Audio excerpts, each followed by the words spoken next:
Good morning everyone. Current affairs की series में 27 of December पे हम पहुंचे और इसमें the Hindu, PIB, all India radio के जो करंट अफेयर्स होंगे 10 नए टॉपिक्स को हम एमसीक्यू के थ्रू समझेंगे। चलिए शुरुआत करते हैं एक स्टोरी के साथ, एक मोटिवेशन स्टोरी के साथ शुरू करते हैं जो कि आपकी लाइफ पे कैसे अप्लाई होती है उसको देखेंगे। आपने बहुत सारे लोगों ने ये डेफिनेटली स्टोरी सुनी भी होगी, काफी फेमस स्टोरी है। एक बार क्या हुआ कि एक हाथी, एक बहुत बड़ा, एक विशाल का हाथी जो था वो एक रस्सी से बंधा हुआ था। और इस रस्सी से बंधा होने के बाद किसी इंडिविजुअल ने पूछा उसके मालिक से कि ये आपने हाथी को एक इतनी छोटी सी रस्सी से बांधा हुआ है और ये जो छोटी सी रस्सी है ये कहीं ना कहीं हाथी को रोके हुआ है, बट ऐसा क्यों? हाथी में तो बहुत ज्यादा पावर होती है, तो वो अगर चाहे तो एक सेकंड में इस रस्सी से अलग हो सकता है, लेकिन फिर भी वो नहीं हो रहा है। तो यहाँ पे उसके मालिक ने जवाब दिया कि जब वो छोटा था, जब वो पैदा हुआ था हाथी, बचपन से ही ये रस्सी जो थी उसको बांध दी गई और तब से उसके दिमाग में ये चीज बैठ गई कि इस रस्सी को वो अलग नहीं कर सकता, क्योंकि जब वो छोटा था तब तो डेफिनेटली इस रस्सी से अलग नहीं हो सकता था, और आज के दिन में जब वो एक्चुअल में इस रस्सी से अलग हो सकता है, चाहे तो इसे एक सेकंड के अंदर तोड़ के इससे ब्रेक फ्री हो सकता है, लेकिन फिर भी वो नहीं हो रहा है। क्यों? क्योंकि बचपन में ही ये चीज उसके दिमाग में डाल दी गई थी, उसको ये एक्सपीरियंसेस के साथ सेट कर दिया गया था। और कहीं ना कहीं हम लोग भी कुछ इस तरीके के एक्सपीरियंसेस आते हैं। जब हम बचपन में, स्कूल का टाइम होता है जब हमारा, तो हमारे टीचर्स हो, हमारे पेरेंट्स हो, हमारे सिबलिंग्स हो, हमारे रिलेटिव्स हो, हमारे नेबर्स हो, वो कहीं ना कहीं इस तरीके की नेगेटिव चीजें जो है हमारे दिमाग में हमें लेकर ही डाल देते हैं, जो हमारे जहन में रजिस्टर हो जाती है फॉर लॉन्ग टर्म बेसिस। जैसे कि ये चीज कही जाती है कि you are not good enough, आप एवरेज हैं, आप फेलियर हैं, आप इस चीज को पूरा नहीं कर सकते, आपका फोकस नहीं है पढ़ाई में, आपका कॉन्सेंट्रेशन नहीं है, आप कोई भी चीज शुरू करते हैं उसे कंप्लीट नहीं करते। तो इस तरीके की काफी सारी नेगेटिव चीजें जो है वो कहीं ना कहीं हमें बोली जाती है और कहीं ना कहीं उनका इंपैक्ट बचपन में ही हमारे अनकॉन्शियस पे पड़ जाता है। लेकिन ये जो लिमिटेशंस दूसरों के द्वारा हमारे ऊपर डाली जाती है, ये प्रॉब्लम ये है कि लाइफ टाइम फिर हमें परेशान करती है और लाइफ टाइम हमारे साथ रहती है, क्योंकि कहीं ना कहीं ये हमारे जहन के अंदर रजिस्टर हो जाती है। और इसी हाथी की तरह ही जब हम इन लिमिटेशंस को सरपास भी कर सकते हैं, तब भी कहीं ना कहीं इनसे बंधे रहते हैं, क्योंकि ये चीजें हमें बचपन में ही सिखा दी जाती है कि आप तो हमेशा लाइफ टाइम एवरेज ही रहेंगे, आप तो हमेशा एक फेलियर ही रहेंगे, आप में डिसिप्लिन नाम की कोई चीज नहीं है, आप कितनी भी कोशिश कर ले कभी आपको सक्सेस नहीं मिलेगी। इस तरीके की जो डिस्करेजिंग वो हमारे दिमाग के अंदर डाल दिए जाते हैं। ये रिस्पॉन्सिबिलिटी बड़े होकर हमारी होती है जब इस तरीके की चीजें हमें परेशान करती है। खासतौर पर आपने देखा होगा यूपीएससी के टाइम में वही चीजें हमें ज्यादा हॉन्ट करती है जो कि बचपन से हमें परेशान कर रही है। तो इन सब चीजों को परे रखते हुए हमें इनको सरपास करना है। ये जो मेंटल ब्लॉक्स क्रिएट कर दिए जाते हैं बचपन के अंदर, उसे हमें सरपास करना है। तो यहां पे हमें इस हाथी की स्टोरी से सीखना चाहिए। डेफिनेटली कहीं ना कहीं हम भी अपनी लाइफ के अंदर ये हाथी ही हैं जो कि बचपन में डाली गई अनकॉन्शियस लिमिटेशंस को पूरी जिंदगी ढोते रहते हैं और उनसे परेशान होते रहते हैं। So no matter how much the world tries to hold you back, ये नहीं फर्क पड़ता कि दुनिया आपको कितना रोकने की कोशिश करे, इट इज योर रिस्पॉन्सिबिलिटी कि आप अपने कैपेसिटी के अंदर, अपने स्किल के अंदर और बहुत जरूरी अपने आप के अंदर बिलीव रखें कि जो भी चीज आपके सामने है वो आप कर सकते हैं। डू नॉट थिंक कि पास्ट में मैं ये नहीं कर पाया तो आज भी नहीं कर पाऊंगा। ये सब चीजों को परे रखते हुए ये आपकी रिस्पॉन्सिबिलिटी बनती है कि इस रस्सी को कैसे तोड़ना है। इस रस्सी को तोड़ने की कैपेसिटी आप जानते हैं कि आपके अंदर है और इस रस्सी को तोड़ने की रिस्पॉन्सिबिलिटी भी आपकी है। तो इस चीज को हमेशा ध्यान रखिएगा, जो नेगेटिविटी या लिमिटेशंस हमारे दिमाग में डाल दी गई है उससे अलग होने की कैपेसिटी ऑलरेडी हमारे अंदर है और उनसे हम अलग भी हो सकते हैं। चलिए 10 टॉपिक्स को देख लेते हैं जो हम डिस्कस करने वाले हैं। तो सबसे पहले EHRMS के बारे में डिस्कशन होगा हमारा। PCA permanent court of arbitration को देखेंगे। Water quality testing innovation challenge जो है इसके बारे में जानेंगे। एक एमसीक्यू हमारा कैच द रेन को लेकर है। देखिए अगर इस तरीके के एमसीक्यूज आते हैं, यू नो वेरी वेल कि मेंस के अंदर जब क्वेश्चन पूछा जाएगा किस चीज के ऊपर, वाटर हार्वेस्टिंग के ऊपर या फिर वाटर एफिशिएंसी के ऊपर, तो ये सब चैलेंजेस आपको लिखने पड़ेंगे और जो प्रोग्राम्स इनिशिएट करे जाते हैं वो भी आपको देखने पड़ेंगे। फास्टैग को लेकर नया क्वेश्चन देखेंगे। कॉन्स्टिट्यूशन को लेकर एक क्वेश्चन है। चंद्रयान द सेकंड, इसके बारे में भी आर्टिकल दिया गया था, इसके बारे में जानेंगे। वेस्ट बैंक के बारे में देखेंगे। DGNCC और कोविन क्या है इसको भी हम डिस्कस करने वाले हैं। मैंने आपको कल भी बताया था और काफी सारे स्टूडेंट्स का मैसेज आया तो आपको ये चीज बताया था मैंने कि 26 को जो हमारी क्लास थी उसे डेफर करके, पोस्टपोन करके 30th को कर दिया गया। 30th एंड 31st को एक क्लास रहने वाली है, क्योंकि 31st की क्लास आई नो कि आपके न्यू ईयर के प्लान होंगे, लेकिन 3 से 5 बजे का, वैसे 1.5 घंटे में ही क्लास कंप्लीट हो जाएगी। ये क्लास जो है दोपहर के टाइम में आप कर सकते हैं और जो आपके प्लान्स होंगे न्यू ईयर को लेके वो आप रात के लिए रख सकते हैं। चलिए कोई भी आपका डाउट है @prince_luthra पे मुझे भेजिएगा। अभी भरत गुप्ता का एक डाउट आया था, काफी जेन्युइन लगा मुझे, वो मैं आपसे बीच में शेयर करूंगा कि क्या प्रॉब्लम आई और उसको कैसे ठीक किया जा सकता है। चलिए नए मेंबर्स को वेलकम कर लेते हैं। तो रिसेंटली गंगाधर ने, अक्षय, कृति दुबे, नवलेश, मोहिनी एंड तनु ने वेरियस जो प्रोग्राम्स है उसको ज्वाइन किया। Welcome to the new members and I am happy that you are using the discount, ताकि जो वीडियो सीरीज है वो आप सब्सक्राइब कर सके और इनको अच्छे से आप प्रैक्टिस जरूर करिएगा। चलिए आज के फर्स्ट क्वेश्चन पे चलते हैं। The first question is about EHRMS। EHRMS को लेकर एक क्वेश्चन है, पूछा गया कि बताएं कौन सी स्टेटमेंट आपकी यहां पर करेक्ट है। फर्स्ट स्टेटमेंट कहती है it was launched by ministry of personnel public grievance and pension. Ministry of personnel public grievance और पेंशन के द्वारा इसे लॉन्च किया गया है। It is also known as Manav Sampada, इसे मानव संपदा भी कहा जाता है। It assist the top management in knowing the exact number of employees, कितने एम्प्लॉइज काम कर रहे हैं टॉप मैनेजमेंट को ये चीज इस पर्टिकुलर सिस्टम के द्वारा बताई जाती है। सोचिए फिर डिस्कस करते हैं। चलिए रिसेंटली जो होम सेक्रेटरी हैं उन्होंने एक स्टेटमेंट दी थी और कहा कि जो EHRMS human resource management system है ये एक इफेक्टिव टूल बनने जा रहा है सभी मिनिस्ट्रीज के लिए, और तभी क्योंकि होम सेक्रेटरी के द्वारा ये स्टेटमेंट दी गई है, ये EHRMS न्यूज में था और इंपॉर्टेंट हो जाता है हमारे लिए। इवन मेंस के अंदर भी क्वेश्चन EHRMS के ऊपर पूछा जा सकता है। आई रिमेंबर लास्ट ईयर मैंने अपने ऑफिस में भी इसे इंप्लीमेंट कराया था। चलते हैं फर्स्ट स्टेटमेंट के ऊपर। It was launched by ministry of personnel public grievance and pension. तो यस, फर्स्ट स्टेटमेंट हमारी करेक्ट है। Ministry of personnel public grievance और पेंशन के द्वारा इसे लॉन्च किया गया है और वेरियस मिनिस्ट्रीज जो है ग्रेजुअली इसको अपने अपने ऑफिस के अंदर इंट्रोड्यूस करती जा रही है। हिंदी में इसे मानव संपदा कहा जाता है, क्योंकि देखिए जो ह्यूमन रिसोर्स है दैट इज द मानव संपदा, और इससे आपको एम्प्लॉइज के बारे में काफी सारी इंफॉर्मेशन मिलती है, एग्जैक्ट नंबर क्या है, इसके अलावा भी काफी सारी जानकारी होती है डिपेंडिंग अपॉन कि उसमें कितने मॉड्यूल्स डाले गए। तो आंसर क्या हो जाएगा? D will be the correct answer. तीनों स्टेटमेंट्स हमारे यहां पर करेक्ट हैं। EHRMS जो है इसको 25 दिसंबर 2017 को लॉन्च किया गया था, ठीक है। और यहां पे मानव संपदा इसे इसलिए कहा जाता है क्योंकि ह्यूमन कैपिटल जो है उस पे ये एम्फसाइज करता है। चलिए चलते हैं next question, question number second के ऊपर। आजकल आपको कुछ इस तरीके के वीडियोस के नोटिफिकेशंस मिल रहे होंगे। देखिए these are the small question, जो आपने देखा होगा 1 से 2 मिनट के क्वेश्चंस जो होंगे ये स्टार्ट किए गए हैं। इसमें हम कोशिश करें कि लास्ट 1 ईयर के जो आपके करंट अफेयर्स हैं उसको कवर कराया जाए। तो इसमें 1 ईयर के करंट अफेयर्स भी होंगे, इवन जो स्टैटिक पोर्शन है उसके भी छोटे छोटे जो आपको रिवीजन के लिए वीडियोस हैं वो दिए जाएंगे। काफी सारे स्टूडेंट्स ने पूछा था तो क्या आप इसमें जो 25-30 मिनट्स का वीडियो लाते हैं वो नहीं होगा? देखिए नहीं, 25 to 30 मिनट्स का जो वीडियो है वो तो आपको सुबह 7 o'clock 7 AM मिलता ही है, वो तो आपको मिलता ही रहेगा। लेकिन पिछले सालों के जो क्वेश्चन है उनको भी तो रिवाइज करना है ना। सो आप मिनिमम टाइम में देते हुए, ऐसा नहीं हो कि आपको अगर पुराना कोई वीडियो रिवाइज करना है तो आपको पूरा 30 मिनट्स बैठ के दोबारा से रिवाइज करना पड़े।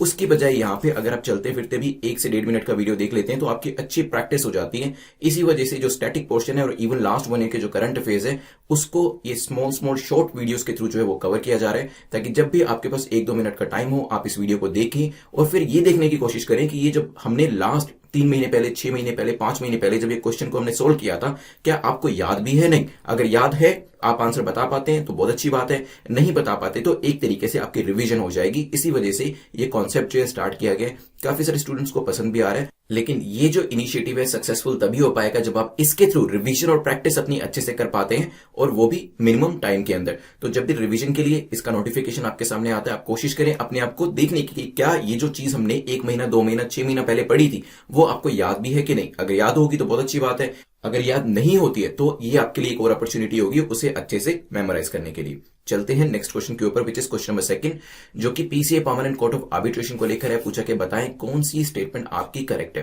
पहली स्टेटमेंट कहती है it was established by the first international piece conference. पहली इंटरनेशनल पीस कॉन्फ्रेंस के द्वारा इसे एस्टैब्लिश किया गया था। It consist of N administrative council and an international bureau. तो जो PCA है इसके अंदर एक एडमिनिस्ट्रेटिव काउंसिल है और साथ में एक इंटरनेशनल ब्यूरो भी है। ये हो सकता है इसका जो हेडक्वार्टर है it is located basically at Bern, Switzerland. सोचिए क्या आंसर होगा, फिर करेंगे डिस्कस। चलिए, अभी recently permanent court of arbitration ने कहा है कि जो इंडियन गवर्नमेंट है ये रेट्रोस्पेक्टिव टैक्स के केस के अंदर रॉन्ग है। अभी केन के ऊपर रेट्रोस्पेक्टिव टैक्स का एक केस चल रहा है। मैंने आपको एक कंपनी और भी बताई थी, ये तो भी रीसेंट केस है। इससे पहले भी एक केस और था, एक टेलीकॉम कंपनी थी, मुझे नाम बताइएगा अगर आपको याद है तो। उसको लेकर भी PCA काफी न्यूज में रहता है। यहां पे इसका जो हेडक्वार्टर है या फिर कहें कि जो PCA है ये लोकेट करता है कहां पर? हेग के अंदर। थर्ड स्टेटमेंट आपकी इनकरेक्ट हो जाती है। फर्स्ट स्टेटमेंट की बात करें तो yes, it was established by the first international piece conference. First statement हमारी करेक्ट हो जाती है और इसमें एडमिनिस्ट्रेटिव काउंसिल के साथ साथ इंटरनेशनल ब्यूरो भी शामिल है। तो आंसर क्या हो जाएगा? A will be the correct answer. Netherland के अंदर ये लोकेट करता है। एक बार मैप के ऊपर लोकेशन जो है वो देख लीजिए। देखिए केन जो है, केन यूके का 2006-7 का केस है, जिसके अंदर again just like that telecom giant, जिसका नाम मैं आपको जान के नहीं बता रहा हूं और आप मुझे कमेंट सेक्शन में बताने वाले हैं, यहां पर जो होल्डिंग्स थी उसको ट्रांसफर किया गया था और कैपिटल टैक्स जो था उसको यहां पर बचाया गया था, जो कि एस्टिमेट लगाया गया 24,500 करोड़ के आसपास का। ठीक है, तो रेट्रोस्पेक्टिव टैक्स जो है वो यहां पर इंपोज किया जा रहा है। चलते हैं नेक्स्ट क्वेश्चन के ऊपर। क्वेश्चन नंबर 3 बात करता है water quality testing innovation challenge के बारे में। तो इस चैलेंज को लेकर आपको बताना है कि बताएं करेक्ट स्टेटमेंट आपकी कौन सी है। It is one of the priority areas under जल जीवन मिशन। जल जीवन मिशन के अंदर जो ये क्वालिटी टेस्टिंग इनोवेशन चैलेंज है, ये एक इंपॉर्टेंट एरिया है, या कहीं क्वालिटी टेस्टिंग एक इंपॉर्टेंट एरिया है। The aim of the innovation challenge is to ensure that water sources are tested at various location। तो वेरियस लोकेशन के ऊपर जो आपके वाटर सोर्सेज है उनको टेस्ट करना और इंश्योर करना, ये वाटर सोर्सेज को टेस्ट किया जाए, ये इस इनोवेशन चैलेंज के अंदर आता है। एंड जल जीवन mission is under implementation in partnership with the states. तो यहां पे ये जो पूरा प्रोग्राम है इसे स्टेट के साथ मिलकर जल जीवन मिशन के अंदर इसे इंप्लीमेंट किया जा रहा है। एंड इसके अंदर अनेबल किया जा रहा है रूरल होम को कि उनको टैप वाटर 2025 तक मिल सके। सोचिए फिर डिस्कस करते हैं।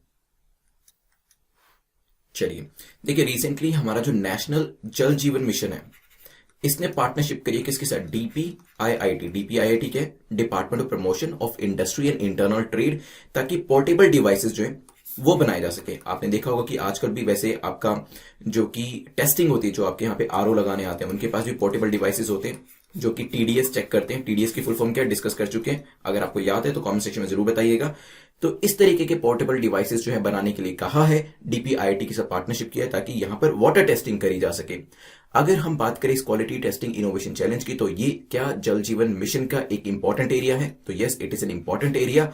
इसके अंदर बात करी जा रही है कि किस तरीके से अलग अलग सोर्सेस को यहां पे टेस्ट किया जाएगा अलग अलग लोकेशंस के ऊपर, ताकि इस चीज के बारे में पता चल सके कि पानी की जो प्योरिटी है वो कहां पर आपको मिल रही है। कुछ दिन पहले अगर आपको याद हो, मैंने आपको इस चीज के ऊपर पूरा मैप भी दिखाया था और मैंने ये भी दिखाया था कि कहां कहां पे कितने डिस्ट्रिक्ट्स ऐसे हैं, किस स्टेट के अंदर कितने डिस्ट्रिक्ट्स ऐसे हैं जहां पर पानी का कंटेमिनेशन जो है वो काफी ज्यादा है, और जिसमें हमने देखा था कि राजस्थान का रैंक ज्यादा अच्छा नहीं था। जो नंबर ऑफ डिस्ट्रिक्ट थे वो सबसे ज्यादा जो पोल्यूटेड वाटर के थे वो राजस्थान के अंदर थे। तो उसी से मिलता जुलता कुछ कॉन्सेप्ट यहां पे सेकंड स्टेटमेंट आपकी करेक्ट हो जाती है। अगर हम थर्ड स्टेटमेंट की बात करें तो जल जीवन मिशन की बात करें तो यस, ये स्टेट्स के साथ पार्टनरशिप करके इंप्लीमेंट तो किया जा रहा है, लेकिन इसके अंदर जो रूरल होम्स है उनको टैप वाटर प्रोवाइड करने की जो बात करी गई है वो 2024 तक करी गई है। तो तीसरी स्टेटमेंट जो आपकी है इनकरेक्ट हो जाती है। आंसर क्या हो जाएगा? A will be the correct answer. चलते हैं क्वेश्चन नंबर 4 के ऊपर। क्वेश्चन नंबर 4 जो है catch the rain awareness generation campaign के बारे में है। पूछा गया कि इसको किसके द्वारा स्टार्ट किया गया? मिनिस्ट्री ऑफ जल शक्ति, ministry of youth affair and sports and ministry of rural development. Catch the rain awareness generation campaign. सोचिए फिर डिस्कस करेंगे। चलिए, रिसेंटली NWM, ये क्या है? National water mission, ministry of जल शक्ति के अंडर आता है। इसने कोलैबोरेशन किया किसके साथ? NYKS, नेहरू युवा केंद्र संगठन के साथ, जो कि मिनिस्ट्री ऑफ यूथ अफेयर्स के अंदर आता है, और इन्होंने स्टार्ट किया है कैच द रेन कैंपेन, और ये जनरेशन अवेयरनेस जनरेशन कैंपेन है। तो यहां पे देखिए कैच द रेन, यहां से ही पता चल जाता है कि मिनिस्ट्री ऑफ जल शक्ति इसमें इन्वॉल्व होगी, और क्योंकि जनरेशन कैंपेन है तो यहां से पता चल जाता है यूथ अफेयर्स एंड स्पोर्ट्स जो है वो इसके अंदर इन्वॉल्व हो सकती है। तो आंसर क्या हो जाएगा? दोनों ही मिनिस्ट्री के नाम यहां पे करेक्ट दिए गए हैं। तो जो पानी है उसको हमें यहां पर प्रिजर्व करना है, इसके बारे में बात करी गई है पूरे के पूरे प्रोग्राम के अंदर, कि जब भी रेन आती है वो जो पूरा पानी है वो हमारा वेस्ट ना हो, उसको वाटर हार्वेस्टिंग करके कैसे हम प्रिजर्व कर सके।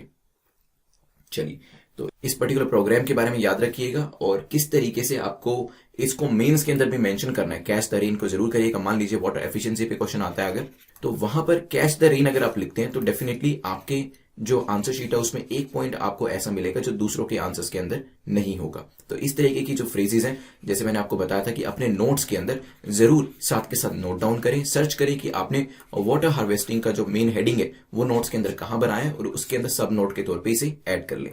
फिफ्थ क्वेश्चन पे चलते हैं। फिफ्थ क्वेश्चन बात करता है फास्ट टैग को लेकर।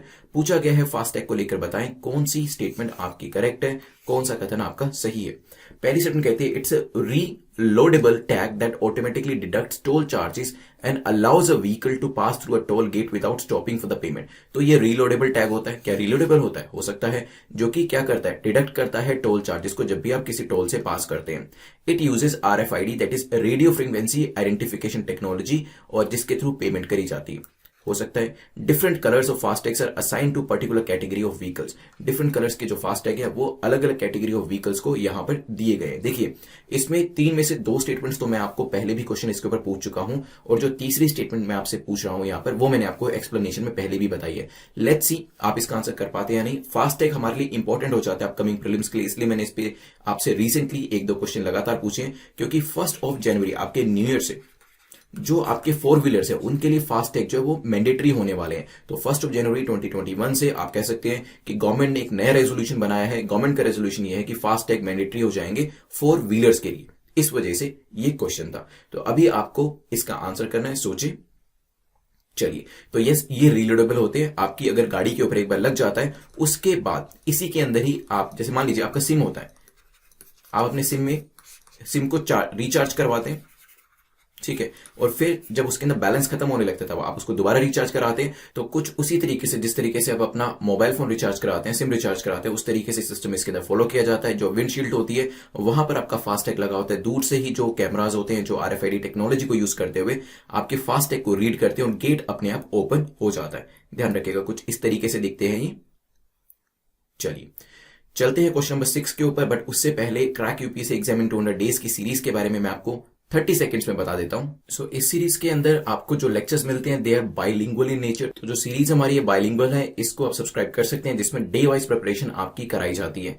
इसके अंदर बेसिकली कोशिश पहले यही करी जा रही है कि NCERT से आपकी कंप्लीट करी जाए, और उसके बाद फिर स्पेशलाइज्ड बुक्स की तरफ आपको लेके जाया जाए, ताकि आपकी एक स्ट्रॉन्ग फाउंडेशन जो है वो क्रिएट हो जाए, और उसके बाद फिर स्पेशलाइज्ड बुक्स को समझने में आपको दिक्कत ना हो। और क्योंकि डे वाइज प्रिपरेशन कर रहे हैं इसके अंदर, तो 4 to 5 आवर्स में आपके जो रेगुलर असाइनमेंट्स होते हैं आपको दिए जाते हैं, जिसमें वीडियोस आपको देखने होते हैं, क्विजेस सोल्व करने होते हैं, और मेंस का आंसर राइटिंग करना होता है। ये सब चीजें आपकी कंप्लीट हो जाती है, सो दैट आप अपनी प्रिपरेशन को लेकर काफी कॉन्फिडेंट हो। चलिए, चलते हैं क्वेश्चन नंबर 6 के ऊपर।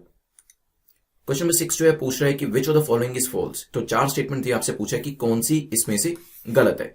यूनिफॉर्म सिविल कोड जो है आर्टिकल 44 में आता है। हो सकता है जो प्रोटेक्शन किया जाता है एनवायरमेंट का DPSP के अंदर, वो 48A में किया जाता है। अगर आपको याद हो तो DPSP हम 200 डेज की हमारी सीरीज जो उसमें स्टार्ट करने वाले हैं।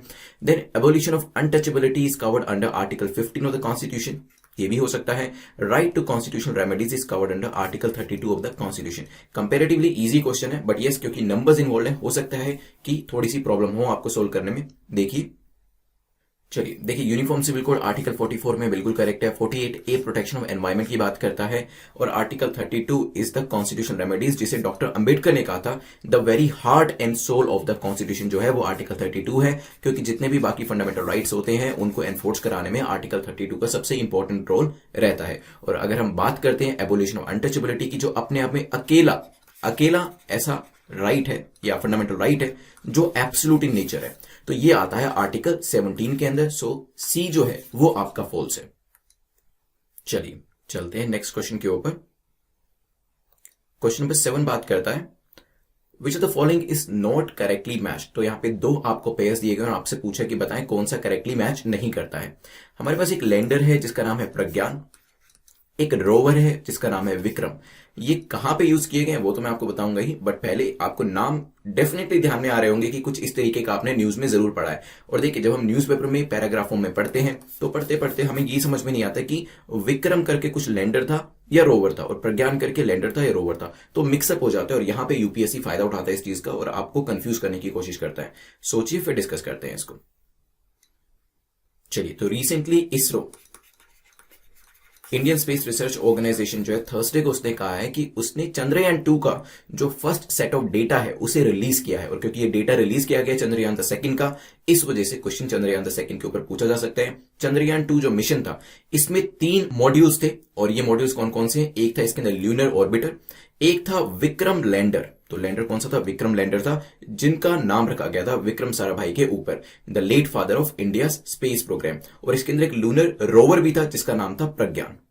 ठीक है, यहां पे आपको इंटरचेंज करके नाम दिए गए थे। तो यहां पे विक्रम लैंडर एंड प्रज्ञान क्या था, हमारा रोवर था, ध्यान रखिएगा। और ये जो पार्ट्स थे, चाहे वो लैंडर हो, रोवर हो या फिर ऑर्बिटर हो, इसे इंडिया में ही मतलब इंडिजिनसली ही डेवलप किया गया था। इस वजह से इनके नाम भी आपको दिख रहे हैं कि इंडियंस हैं, और इनकी इसी वजह से इंपॉर्टेंस भी जो है वो इंक्रीज हो जाती है। तो आंसर क्या हो जाएगा, यहाँ पे पूछा था नोट करेक्टली मैच, तो दोनों ही करेक्टली मैच नहीं हो रहे, तो आंसर हो जाएगा हमारा बी।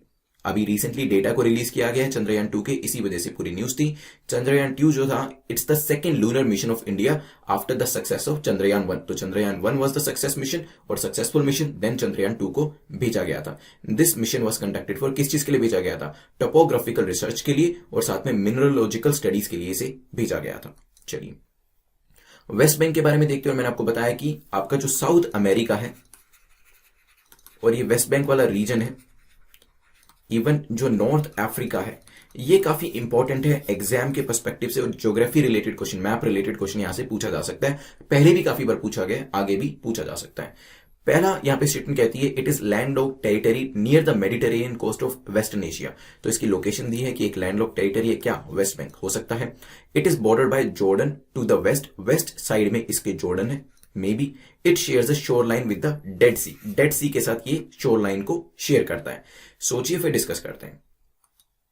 चलिए, तो न्यूज में क्यों थी ये जगह, बिकॉज अभी रिसेंटली न्यूज थी कि इजरायली जेट्स जो है वो काफी नीचे, काफी लो हाइट पे, लेबनान की जो पार्ट ऑफ लेबनान है वहां पर उन्होंने फ्लाई किया है, और इसी वजह से लोग जो थे लेबनान के काफी डरे हुए थे, और काफी लोगों ने तो ये भी कहा कि जो मिसाइल्स हैं उन्होंने वो भी देखिए।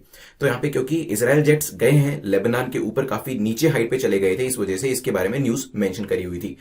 और यही रीजन है कि वेस्ट बैंक है आपका, जो गाजा स्ट्राइप है, ये न्यूज में रहता है। चलिए देखिए मैप पे अभी मैं आपको ये दिखाऊंगा, लेकिन यहां पर अगर हम बात करें तो हो सकता है कई बार हमें लगे फर्स्ट और थर्ड स्टेटमेंट को देखकर कि ये दोनों आपस में कॉन्ट्राडिक्ट कर रही हैं, और शायद एग्जाम में मुझे भी ये लग सकता था अगर मैं आज से कुछ साल पहले एग्जाम दे रहा होता तो यहां पे पहली स्टेटमेंट तो कह रही है कि लैंड लॉक टेरिटरी है, मतलब चारों तरफ इसके लैंड है, और जो आपका शोर लाइन होती है वो इससे टच नहीं हो रही है। लेकिन यहां पे it shares a shoreline with the Dead Sea, तीसरी स्टेटमेंट बिल्कुल उसके अपोजिट कह रही है, और हमें लग सकता है कि जो डेड सी है वो आपका बाकी ओशन से अटैच है, और इस वजह से ये लैंडलॉक टेरिटरी हो सकता है ना हो। ठीक है, जैसे कि अगर मैं कहूं कि हमारा जो केरला रीजन है वो अरेबियन सी से टच करता है, और तो कहीं ना कहीं हमें समझ में आ जाएगा कि लैंडलॉक नहीं होना चाहिए, क्योंकि सी से कनेक्ट हो रहा है, और सी कहीं ना कहीं किससे कनेक्ट हो रहा होगा, सी कनेक्ट हो रहा होगा आपका ओशन से। ठीक है, लेकिन इस केस में ऐसा नहीं है, इसी वजह से क्वेश्चन बनाया गया। जो आपका वेस्टर्न बैंक है या वेस्ट बैंक है, ये लैंड लॉक्ड है, so first is correct. But at the same time जो डेड सी है उससे भी इसकी जो बाउंड्री है वो शेयर होती है, किस तरीके से देखिए। तो यहां पे ये वेस्ट बैंक है, चारों तरफ इसके लैंड है, इवन यहां पर भी ये आपका डेड सी है और लैंड ही है, ये कहीं से भी आपके मेडिटेरेनियन सी से टच नहीं होता है। अगर मान लीजिए गाजा स्ट्रिप की बात करी जाए तो ये लैंडलॉक्ड नहीं कहा जा सकता। तो अगर मैं आपको लैंडलॉक्ड कंट्री की या लैंडलॉक्ड टेरिटरी की डेफिनेशन बताऊं, सो ये एक ऐसी टेरिटरी होती है, एक ऐसा रीजन होता है, एक ऐसा सोवरेन स्टेट होता है जो कि जिसकी टेरिटरी किसी भी ओशन से कनेक्ट नहीं होती है, लेकिन इसमें कहीं पे ये मेंशन नहीं है कि सी से कनेक्ट नहीं होती है। ठीक है, तो ये चीज ध्यान रखिएगा। वेस्टर्न बैंक जो है आपको सोच के लग सकता है क्योंकि सी को कनेक्ट हो रही होगी, डेड सी को कनेक्ट हो रही है, तो कहीं ना कहीं ओशन को भी कनेक्ट हो रही होगी, क्योंकि काफी सारे जो सी हैं वो ओशन से कनेक्टेड होते हैं। बट ये जो सी है डेड सी, वो आप देख सकते हैं कि वो खुद ही लैंड लॉक्ड है, वो खुद ही अंदर है, किसी ओशन से कनेक्टेड नहीं है। तभी ये क्वेश्चन बनाया गया था। इस तरीके की चीजों को यूपीएससी लाएगा, और जो आपके एडवांस लेवल प्लेयर्स होते हैं, जो 2-3 साल से तैयारी कर रहे होते हैं और उनकी जो नॉलेज है काफी अच्छी होती है, कॉमन सेंस भी काफी अच्छी होती है, वो इस तरीके की जगह पे आपसे गलती कराने की कोशिश करते हैं। तो यहां पे it shares it shoreline with Dead Sea, बिल्कुल ठीक है, लेकिन क्योंकि ओशन से कनेक्टेड नहीं है, therefore it is a landlocked territory. अगर हम सेकंड स्टेटमेंट की बात करें, जॉर्डन से वेस्टर्न डायरेक्शन में इसकी टेरिटरी मैच होती है, ये लगती है, तो नहीं। यहां पे देखिए वेस्ट साइड में आपका इजराइल है और ईस्टर्न साइड में आपका जॉर्डन है। So this is West Bank, eastern side में जॉर्डन है, वेस्टर्न साइड में इजराइल है। तो सेकंड स्टेटमेंट आपकी गलत हो जाती है, आंसर हो जाएगा बी। चलिए क्वेश्चन नंबर 9 पे चलते हैं। क्वेश्चन नंबर 9 बात करता है DGNCC forum is aimed at improving. तो ये जो डिजिटल फोरम है ये किस चीज पे फोकस करता है, किस चीज को इंप्रूव करने की बात कर रहा है, सोचिए। चलिए, तो आंसर है हमारा रिसेंटली, पहले मैं आपको बता देता हूं, जो मिनिस्ट्री ऑफ डिफेंस है उसने डीजीएनसीसी को लॉन्च किया है, और ये एसोसिएट है नेशनल कैडेट कोर से, एनसीसी से। ठीक है, तो सी हमारा करेक्ट आंसर हो जाएगा। अब डीजीएनसीसी है क्या, देख लेते हैं एक बार।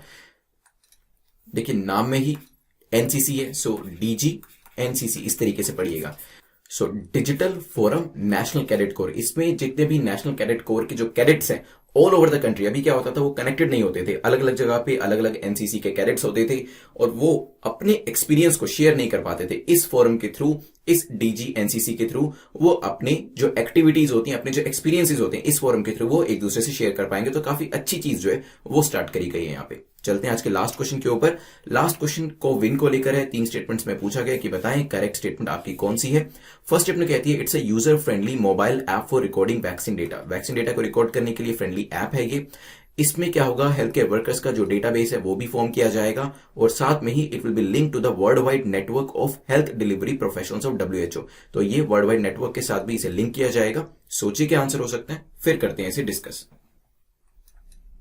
चलिए, see CoWIN is nothing but covid vaccine intelligence network. Covid vaccine intelligence network इसे स्टार्ट किया गया अभी किसके द्वारा, ministry of health and family welfare के साथ साथ MeitY, that is ministry of electronics and information technology ने साथ में इसे शुरू किया है। एक फ्रेंडली मोबाइल एप्लीकेशन है ताकि वैक्सीन डेटा को यहां पर रिकॉर्ड किया जा सके और साथ में ही डेटाबेस जो है हेल्थ केयर वर्कर्स का वो बनाया जा सके। देखिए, थर्ड स्टेटमेंट ऐसे सुन के तो काफी लगता है कि लिंक किया होगा वर्ल्ड वाइड नेटवर्क से, काफी अच्छी बात करी जा रही है, but this particular statement it is just a filler, it is totally out of context. ऐसा कुछ भी नहीं किया गया। तो यूपीएससी काफी स्मार्टली स्टेटमेंट इस तरीके से बनाता है, सुन के लगता है कि हाँ यार ये चीज तो बहुत जरूरी है और ये चीज करी भी गई होगी इस पर्टिकुलर नेटवर्क के अंदर, but now third statement is wrong. ये आप तभी एलिमिनेट कर पाएंगे जब आपको अच्छे से नॉलेज है उस पर्टिकुलर एरिया के बारे में। तो आंसर क्या हो जाएगा, A will be the correct answer.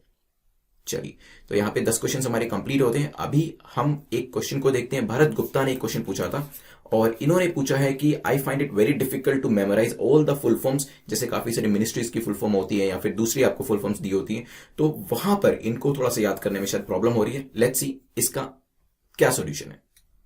चलिए, देखिए, सबसे पहले तो इसके लिए कोई भी वीडियो या कोई डॉक्यूमेंट की जरूरत नहीं है। अगर आपको लगता है कि अगर 500 फुल फॉर्म्स का एक डॉक्यूमेंट आपको मिल जाए और आप उसे 1 to 500 रीड करना शुरू कर दे, उसे मेमोराइज कर ले, वो नहीं होगा और वो एक अच्छी स्ट्रैटेजी भी नहीं रहेगी। देखिए, ये जो फुल फॉर्म्स होती है एवरीडे बेसिस पे न्यूज़पेपर में आती है, एवरीडे बेसिस में मैं भी आपको यहाँ पे वीडियोस में बताता हूं, ठीक है। धीरे धीरे आप इन्हें अलग अलग बुक्स के अंदर भी पढ़ना शुरू करेंगे। बिकॉज भरत, मैं आपको जानता हूं और आप, मुझे ये भी पता है कि अभी 2-3 महीने से ही आप तैयारी कर रहे हैं, आपने मुझे मैसेज किया था।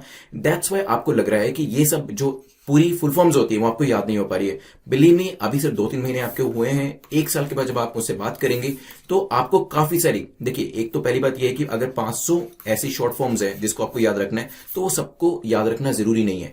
मेन जो होंगी अराउंड 50 to 100 होंगी जिसकी फुल फॉर्म्स आपको याद होनी चाहिए। और एग्जाम के अंदर भी अच्छा माना जाता है जब आप पूरी की पूरी फुल फॉर्म लिख के, मान लीजिए आप लिखते हैं इंडियन मेटीरियोलॉजिकल डिपार्टमेंट, ठीक है, पूरा लिखते हैं और फिर ब्रैकेट में IMD लिखते हैं, वो एक अच्छा स्टाइल माना जाता है लिखने का। तो आपको ये धीरे धीरे खुद ही याद हो जाएंगे। इसको लेके ज्यादा स्ट्रेस आउट होने की जरूरत नहीं है, क्योंकि जब आप मल्टीपल टाइम्स इन चीजों को पढ़ेंगे, न्यूज के अंदर देखेंगे, न्यूज़पेपर में पढ़ेंगे, वीडियोस में देखेंगे, बुक्स किताबों में इसको पढ़ेंगे, तो वो आपके जहन में खुद ही रजिस्टर हो जाएंगे। लेकिन अगर ये चीज करने की कोशिश करते हैं कि एक डॉक्यूमेंट के अंदर आपने खुद ही कोई डाउनलोड कर लिया डॉक्यूमेंट, या खुद ही आपने 500 डिफरेंट फॉर्म्स को लिख लिया और उसको रटने बैठ गए, तो उससे आपका सिर्फ टाइम ही वेस्ट होगा, इससे ज्यादा और कुछ नहीं होगा। तो मेरी सजेशन ये रहेगी, क्योंकि अभी नई नई तैयारी करनी शुरू करी, इसलिए आपको लगता है कि मैं भूल जाता हूं, लेकिन बिलीव मी, बार बार मल्टीपल टाइम्स जब मिनिस्ट्रीज के नाम आपके सामने आएंगे, मैं जब MHRD कहूंगा या MNRE कहूंगा, ठीक है, या फिर मैं मीटी कहूंगा, तो ये चीजें आपको तब आराम से याद हो जाएंगी। ये चीजें आपके जहन में अपने आप ही रजिस्टर हो जाएंगी, आपको पता भी नहीं चलेगा, आपको याद भी नहीं करना पड़ेगा। क्यों? क्योंकि आपकी आंखों के सामने से ये फुल फॉर्म्स होंगी, इतनी बार आपकी आंखों के सामने से जाएंगी एवरीडे बेसिस पे कि खुद ही आपके जहन में ये बैठ जाएंगी। तो इसके लिए अलग से टाइम प्लीज मत दीजिएगा, वो एक अच्छी स्ट्रेटेजी नहीं रहेगी जिसमें आपको ये सारी फॉर्म्स जो है वो क्रैम करनी पड़े। चलिए, अभी एक्टिव रिविजन करते हैं। 2 मिनट के अंदर हम एक्टिव रिवीजन करेंगे और मैं आपसे क्वेश्चन पूछूंगा जो चीजें अभी हमने करी। लेट्स सी कमेंट सेक्शन के अंदर, लाइव कमेंट सेक्शन के अंदर कौन कौन इस चीज का आंसर कर पाता है। पहला क्वेश्चन पीसीए के बारे में था। जल्दी से मुझे उस कंपनी का नाम बताएं जो न्यूज में थी रेट्रोस्पेक्टिव टैक्स को लेकर, जो हमने इस क्वेश्चन में देखी थी। यस, इट वाज केन। और अगर मैं आपसे पूछूं कि कहां पे लोकेट करता है परमानेंट कोर्ट ऑफ आर्बिट्रेशन, वो भी मुझे बता दे। इसके अंदर एडमिनिस्ट्रेटिव काउंसिल और इंटरनेशनल ब्यूरो दोनों ही कंसिस्ट होते हैं। So it is located in where? It is located in Hague, Netherland के अंदर। देन नेक्स्ट क्वेश्चन हमारा जो था क्वालिटी टेस्टिंग, वाटर टेस्टिंग को लेकर था। तो वाटर टेस्टिंग में देखा था जल जीवन मिशन जो है उसके अंदर ये चीजें करी जा रही है, लेकिन मेरे को टारगेट ईयर बता दें जब हमें टैप वाटर कनेक्शन जो है रूरल एरियाज के अंदर प्रोवाइड करना है। क्या वो 2020 है, 22 है, 24 है, 25 है, 30 है? जल्दी से बताएं। सो बाय 2024 जो है वो यहां पर हमें प्रोवाइड करना है। अभी रिसेंटली डीपीआईटी के साथ ये एक साइन अप किया गया एक मेमोरेंडम, जिसके अंदर जो टेस्टिंग डिवाइसेस है वो बनाए जाने वाले हैं। कैच द रेन कैंपेन के अंदर जो मिनिस्ट्रीज इन्वॉल्व है उन दोनों का नाम बताएं। एक मिनिस्ट्री में आपको बता देता हूं, मिनिस्ट्री जल शक्ति। दूसरी मिनिस्ट्री का नाम मुझे जल्दी से कमेंट सेक्शन के अंदर बताएं। Catch the rain awareness generation campaign के अंदर हमने क्या पढ़ा था? जल्दी से बताएं कौन सी मिनिस्ट्री है वो? Yes, ministry of youth affairs and sports, ध्यान रखिएगा। Then we discussed about the next question, जहां पे फास्ट टैग के बारे में पढ़ा था। आरएफआईडी टेक्नोलॉजी का इस्तेमाल किया जाता है। मुझे बताएं कब से मैंडेटरी ये होने वाला है, जल्दी से मुझे बताएं। और कितने कलर के टैग्स अवेलेबल होते हैं, फास्ट टैग्स जो होते हैं, जल्दी से वो भी बता दे। रीलोडेबल रहते हैं, एक बार आपने अपनी गाड़ी के ऊपर इसे लगा दिया है तो उसके बाद आप इसका इस्तेमाल कर सकते हैं और बार बार इसे रीलोड कर सकते हैं, रिचार्ज इसको करवा सकते हैं। ध्यान रखिएगा इसके बारे में। सो यहां पे यस 1 जनवरी 2021 से इसे मैंडेटरी कर दिया जाएगा 4 व्हीलर्स के लिए। फिर हमने डिस्कशन किया था यस यहां पे वेरियस आर्टिकल्स के बारे में, जल्दी से बताएं। एबोलिशन ऑफ अनटचेबिलिटी कौन से आर्टिकल के अंदर आता है? 15, 16, 17, 18, जल्दी से बताएं। आर्टिकल यस आर्टिकल 17 के अंदर आता है, ये चीज ध्यान रखिएगा। Then we discussed about lander और रोवर। जल्दी से मुझे रोवर का नाम बताएं और लैंडर का नाम बताएं, साथ में क्या नाम है? ल्यूनर ऑर्बिटर था, इसके अलावा क्या था? कौन सा लैंडर था? विक्रम लैंडर और प्रज्ञान रोवर। दोनों के नाम आपको पता होने चाहिए, लैंडर क्या है, रोवर क्या है। Then we discussed about West Bank. West Bank क्या लैंडलॉक्ड है या फिर नहीं? जल्दी से मुझे बताएं, यस और नो, लैंडलॉक्ड है या नहीं। और यह भी बताएं कि इसके वेस्टर्न डायरेक्शन में क्या आता है और ईस्टर्न डायरेक्शन में क्या आता है। चलिए, वेस्ट बैंक न्यूज में था अभी, तो यहां पे इजराइल जो है इसकी वेस्टर्न डायरेक्शन में है और ईस्टर्न डायरेक्शन में इसकी जॉर्डन है। देन डीजी एनसीसी किसको लेकर था? जल्दी से बताएं। नाम में ही एनसीसी है तो किसको लेकर होगा? नेशनल कैडेट कोर को लेकर। और एक डिजिटल फोरम जो है वो स्टार्ट किया गया यहाँ पे एनसीसी कैडेट्स के लिए। Then we discussed about CoWIN. CoWIN के अंदर कौन कौन सी मिनिस्ट्रीज, 2 मिनिस्ट्रीज इन्वॉल्व थी, जल्दी से नाम बता दें। क्या था ये? जल्दी से बताएं। Grand challenge for strengthening Covid vaccine intelligence network, जिसमें यूजर फ्रेंडली मोबाइल ऐप बनाई जा रही है। हेल्थ केयर वर्कर्स का डेटाबेस जो है इसके साथ कनेक्ट किया जा रहा है। 2 मिनिस्ट्रीज जो थी वो थी मिनिस्ट्री ऑफ हेल्थ एंड मीटी, ministry of electronics and information technology. उसके बाद हमने भरत गुप्ता को जो डाउट है वो यहाँ पे क्लैरिफाई किया था। एंड देन प्रीलिम्स का क्वेश्चन जो आपको आंसर करना है, name the 3 sub species of Asian elephants. Asian elephants की जो 3 सब स्पीसीज है उसके नाम आप मुझे कॉमेंट सेक्शन में बताएंगे और फिर करेंगे आप मेन्स का एक आंसर। मेंस का क्वेश्चन जो आपको आंसर करना है वो प्लीज करिएगा। यहां पर India is a huge population to cater but water availability is scarce in our country, what steps are being taken by the government to ensure water availability for all. तो यहाँ पे काफी बड़ी पॉपुलेशन है हमारे पास, वाटर अवेलेबिलिटी उनको देने के लिए बेसिकली तो क्या स्टेप्स लिए जा रहे हैं वाटर को प्रोवाइड करने के लिए। तो यहाँ पे आज भी हमने 2 क्वेश्चन इसके ऊपर देखे थे एमसीक्यूज, उनका इस्तेमाल करते हुए इसका आंसर लिखने की कोशिश करिएगा। सेकंड चैनल का लिंक अगर आपको नहीं मिलता है तो नीचे डिस्क्रिप्शन पे देख लीजिएगा, नहीं तो आप मुझे पर्सनली मैसेज भी कर सकते हैं। I will send you the link. यहाँ पे जो एनसीईआरटी के वीडियोस डाले जा रहे हैं उनको आप जरूर देख लीजिएगा। लास्ट टाइम के जो विनर है मानसी नागर ने करेक्ट आंसर दिया, तो मानसी आप मुझे @prince_luthra पे बता दीजिएगा कि आपको जो पीडीएफ चाहिए वो हिंदी में चाहिए या इंग्लिश में। कमेंट सेक्शन में मार्क जरूर लिखिएगा आपने। Thanks for watching this video, I will see in the next video. जो इस पूरे लेक्चर की पीडीएफ है वो आपको 10 बजे 10 PM पे आपको टेलीग्राम ग्रुप के ऊपर मिल जाएगी। Thank you once again, have a nice day.